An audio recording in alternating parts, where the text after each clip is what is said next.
seen a lot of hydrogen fuel cells on the internet, and for some reason everybody makes it seem more complicated than it is. I've been making them for years. These are pieces from an old one I broke down, so they're a little jagged now, but I am going to clean them up. I'm not going to use any big terms or big words. Here's the basic lowdown. Each plate will deduct 3 volts from your alternator. Most automotive alternators put out 14 to 16, some of them put out 18 volts when they're brand new. So you don't want to go that high. The more volts you drag out of your alternator, the hotter the wires are going to be, the hotter the plates are going to be, so the hotter the water is going to be. Now, I've laid it out on a piece of paper so you can see it. Negative, positive, negative, positive, negative. That's 5 plates. 3 volts apiece equals 15 volts. Most automotive alternators put out, like I said, 14 to 16, so that's right on the border of being good and bad. If your alternator is running bad, this could start to cause heat problems or destroy your alternator. So the way around this is to put neutral plates that are not connected to positives or negatives. It doesn't take away from the effectiveness, but it does take away from the amount of volts it uses. Now I have them underneath here. Neutral plates go directly in between every positive and negative. So in between positive and negative, you'd put a neutral. Each neutral will remove 1 volt from the total volts being used. Up top we have 5 plates. That equals 15 volts being used from your alternator. We're going to add 4, and 1 in each space. So you minus 4 volts from the 15 and you get 11 volts. If your alternator is only pushing 11 volts, your car's not going to start anyway because you need 12 volts to start it. Now I'm going to take these plates, I'm going to clean them up and cut them down to the right size, and then I'll get back to filming and show you how to put it together the right way without anything complicated. Okay, we are back.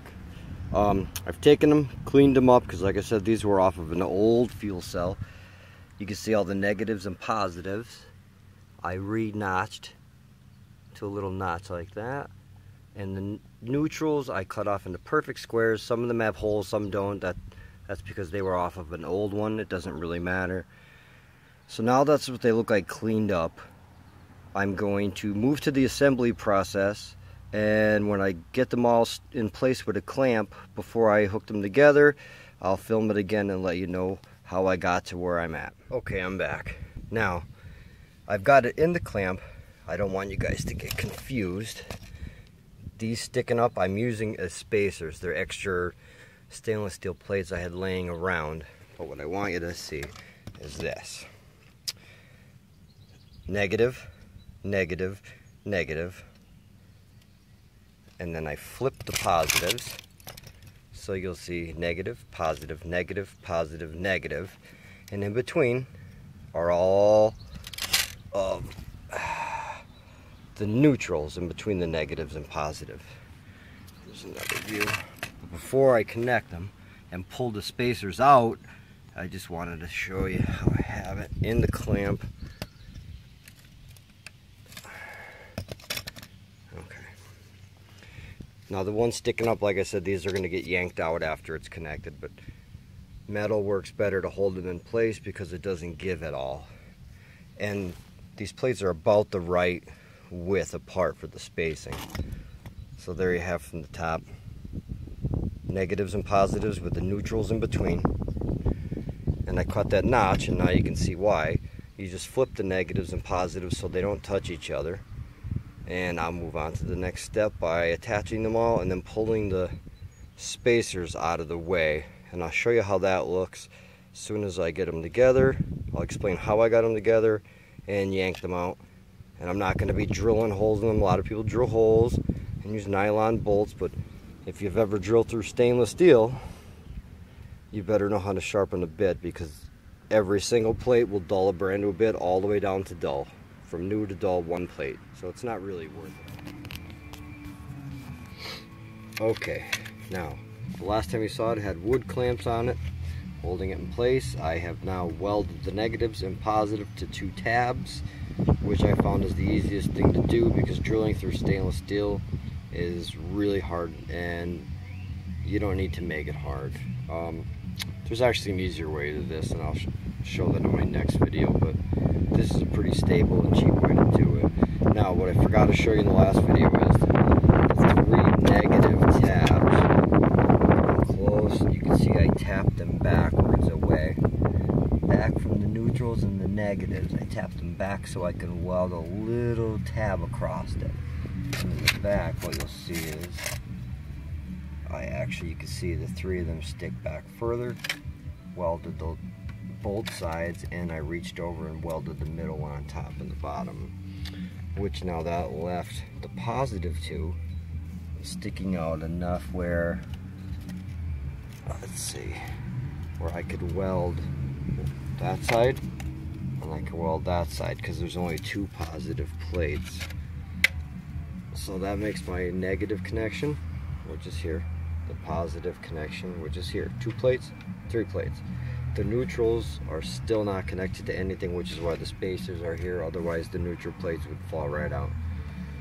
And I think that's about it until the next step. I'm going to connect all the plates using, I'm not sure which way I'm going to decide yet, but either way I'll film what I do, so that way I can remove these spacers out of the way without creating a electrical charge in between them.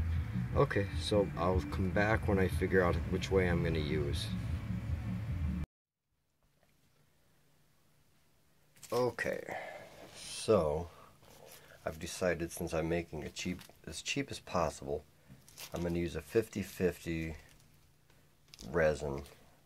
The hardener's on the outside, the resin's on the inside. You can get this at any automotive store, Home Depot, Lowe's. It dries in like 5 minutes, so I'm going to mix it up because I can't hold the camera at the same time.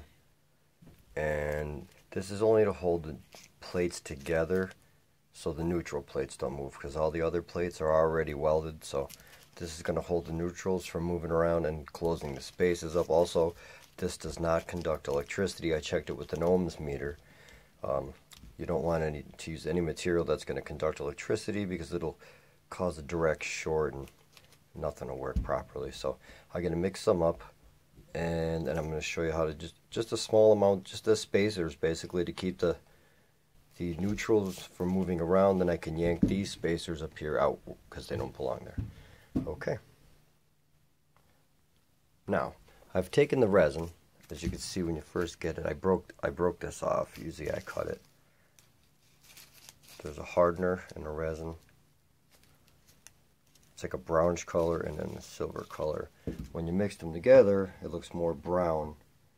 That way you know that it's fully mixed. You keep mixing it up like you're kneading dough until you don't see any of the silver color left. That means it's fully mixed.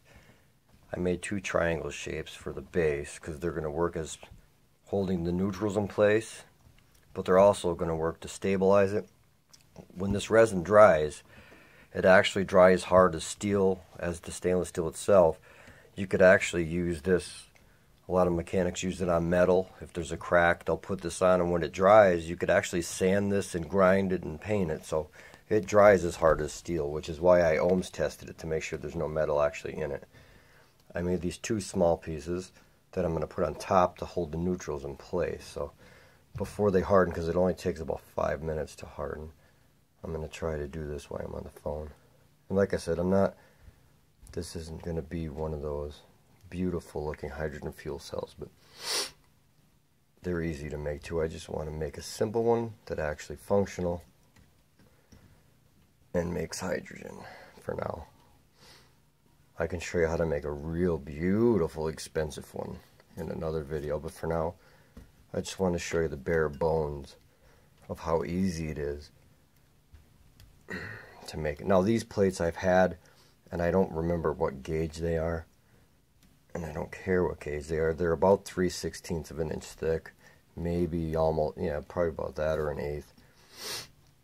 But I had them on an old 11 cell fuel cell, so I don't mind taking it apart, because I've done bigger ones now in my car. Switch to this side, and you just want to make sure it's not just on top. You want to make sure you get it squeezed down in between the plates, because you want not just the neutrals to move, but you don't want the positives or negatives to move around and touch any of the other plates. So while the spacers are still in, this is a good time to get everything jammed in where you want it. This is so hard one-handed. But like I said at the beginning, drilling through this stuff, it can be done, but you have to know how to sharpen a bit, because it kills your bits. Even if you have a bit designed for drilling through this. I just want to show you. I'm trying to push it, not just on top, but so that it goes down in every space. And like I said, this isn't really holding anything in place, because the positives are all the way welded on the outside, so they're holding it in as a unit, so it can't escape. I mean, it's not going to leave this spot, because all three neutrals are welded all the way around to hold it like a perfect little box. And the positives are welded as well on this end, but not this end. So the positives that are in here and the negatives, or the neutrals, I'm sorry, can move around still, and you don't want that. So I keep working this down in. It's starting to harden. That's the other side went right in.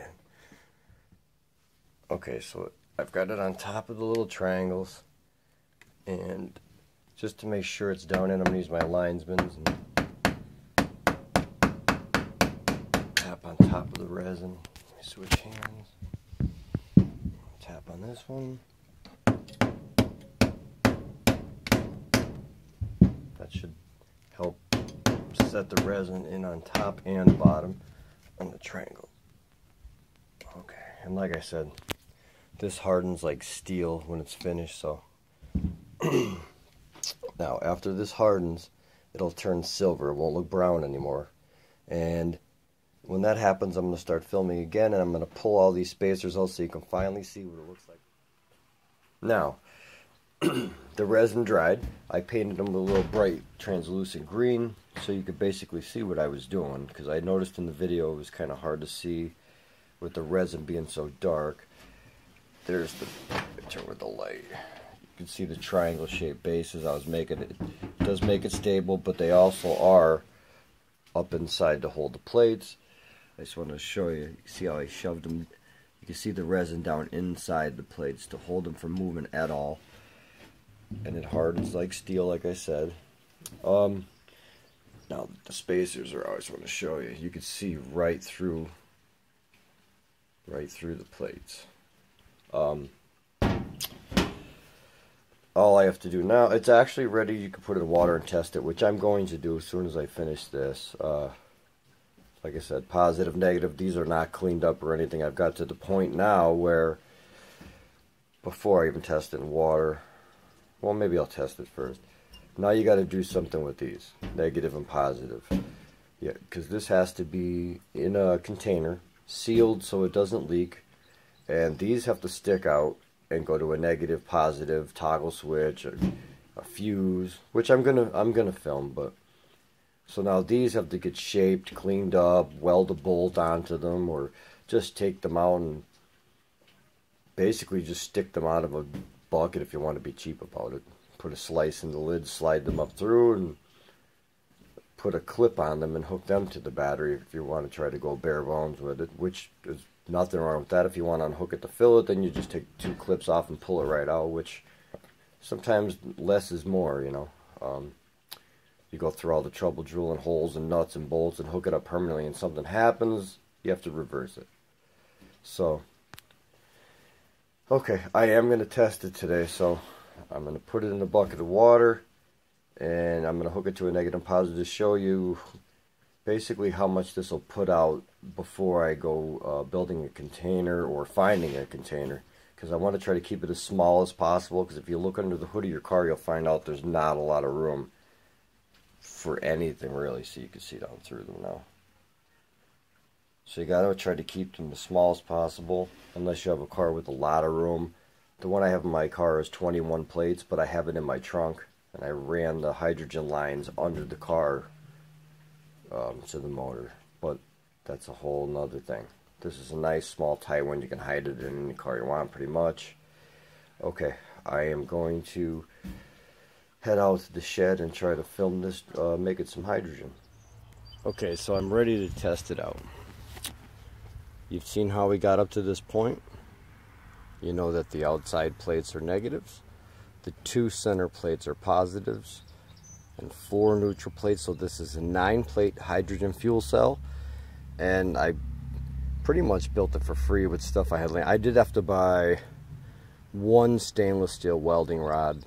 They're about $1 a piece. I used about 1/4 of it really. And it's not the prettiest cell, but I want to show you how cheap you can do this. I had the epoxy laying around. But anyway, I just want to test it before I build a case for it. This is an old fish tank that the kids holds water. That's all I need. Regular drinking water, nothing fancy. Electrolyte, which is baking soda. You should only need 1 teaspoon. Depending on the size of your fuel cell, you'll want to adjust the amount of baking soda or whatever you're using for electrolyte. Baking soda works fine.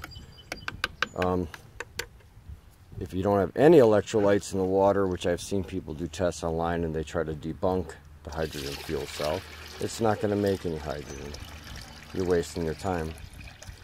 If you put too much in, it starts making a foam, which is really ugly looking. Okay, so there's the battery, jumper cables. These are my old junky ones, so I don't care if they get in the water. Now, negative. Well, these are old, they won't even move. Okay, and then positive goes on the 2-prong, and we should see some fuels, hydrogen. Let's see what happens. There it is. Now, let's look down on it. There's the hydrogen right there being created. I don't know if you can see it with the sun in the wrong spot behind me. It's coming out the top like soda. There it is, bubbling. 9-plate fuel cell, built for practically about $10 worth of just stuff you'd have to buy if you didn't have the plates.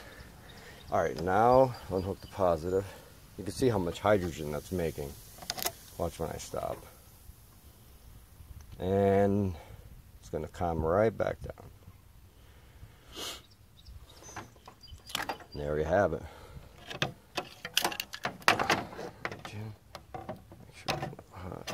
There it is. Nothing fancy at all.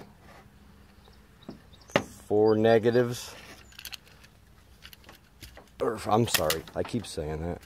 4 neutrals, 3 negatives, 2 positives. Now that we tested it and I know it works, I've already decided how I'm going to make a cheap case. I mean, I'm going to put it in here to show you how it works.